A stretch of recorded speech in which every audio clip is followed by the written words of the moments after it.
Dans cette deuxième vidéo sur la multiplication des nombres, nous allons multiplier des nombres plus importants. Cela étant dit, nous allons utiliser la même méthode que dans le premier vidéo. Alors, nous devons multiplier 718 fois 4. Nous pourrions évidemment faire une addition.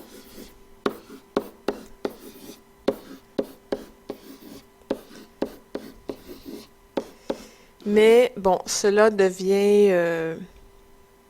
ça prend beaucoup d'espace, c'est plus long de faire ce type d'addition-là, donc nous allons utiliser la multiplication plutôt que l'addition. Alors, on commence toujours par multiplier les unités. Donc, 4 fois 8 unités. Je vais aller faire mon tableau de numération. Donc, 4 fois 8. Alors, je vais commencer par le faire une fois. Évidemment, quand tu vas savoir tes multiplications par cœur, de 1 à 12, ça va accélérer le processus. Donc là, j'ai mon premier paquet de 8. Je vais faire mon deuxième.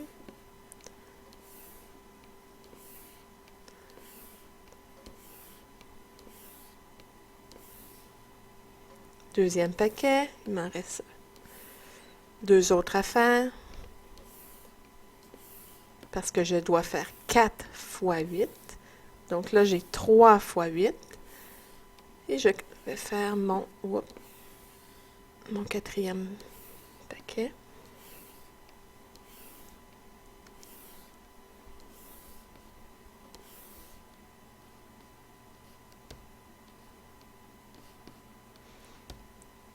Une, 2, 3, 4, 5, 6, 7, 8. OK.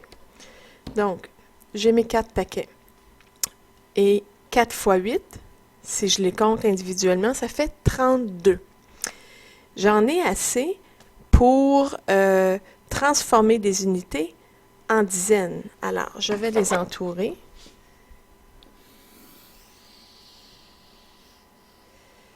Ici, 24, 25, 26, 27, 28. Tiens. Ici, j'ai 3 dizaines. Alors, je vais les transformer.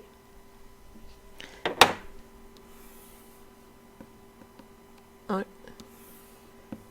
2, 3. Donc, mon 32, il me reste 2 unités. Et les 3 dizaines, je vais les mettre en retenue. Je vais aller l'indiquer ici. Donc, j'ai mon 32, j'indique mes 2 unités devant la colonne des unités. Et les 3 dizaines, je vais les indiquer ici. Ça, ce sont mes dizaines. Je vais mettre ça ici. Maintenant, je vais multiplier les dizaines.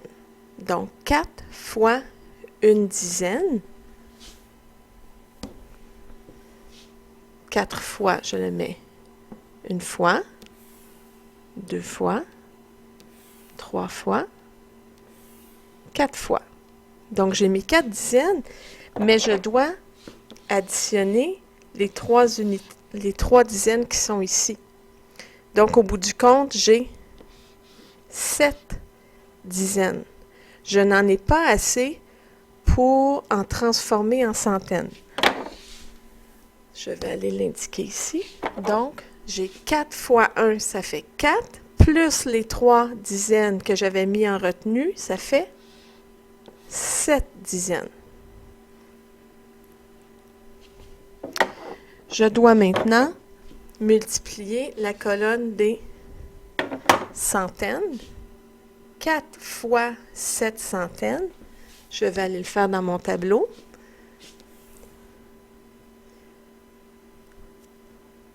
Quatre fois 7 centaines, ça va prendre beaucoup de place, ça. Tiens, je pense à la place, je vais les dessiner. OK? Parce que je vais pouvoir les dessiner en plus petit.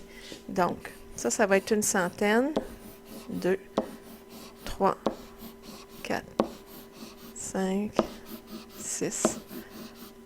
Bon, j'ai une fois cette centaine. Je viens d'en dessiner une fois. Je fais une deuxième fois. 1, 2, 3, 4, 5, 6, 7. Donc là, présentement, j'ai 2 fois 7 centaines de dessiner. 2, 3, 4, 5, 6, 7. Présentement, j'ai 3 fois 7 centaines. Il me manque donc un quatrième paquet de 7 centaines.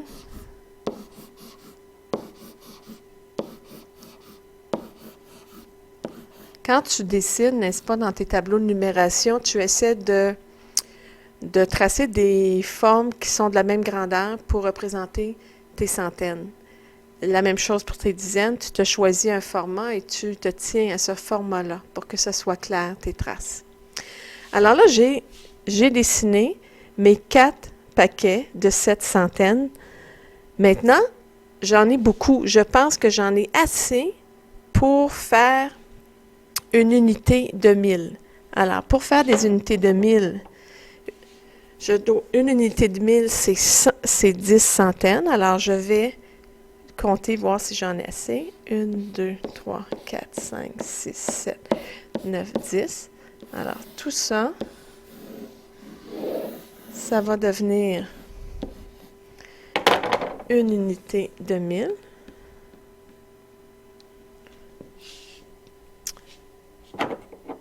Je pense que j'en ai assez pour faire une deuxième unité de 1000. On va compter.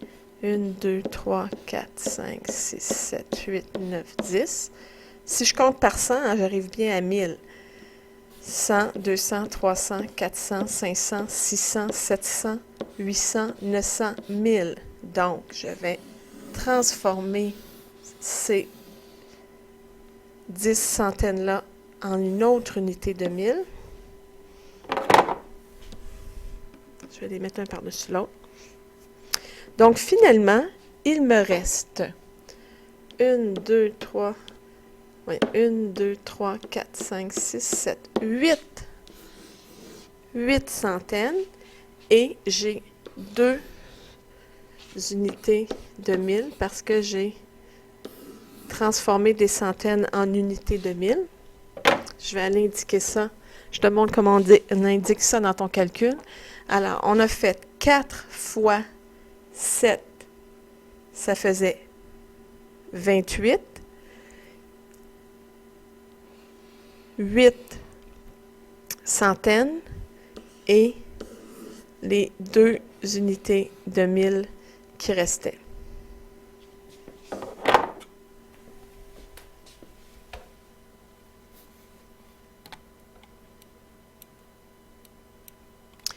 Quand tu vas faire ça dans tes cahiers de mathématiques, tu vas évidemment créer toi-même ton tableau de numération avec les unités, les dizaines, les centaines et les unités de 1000 et tu vas faire tes dessins toi-même.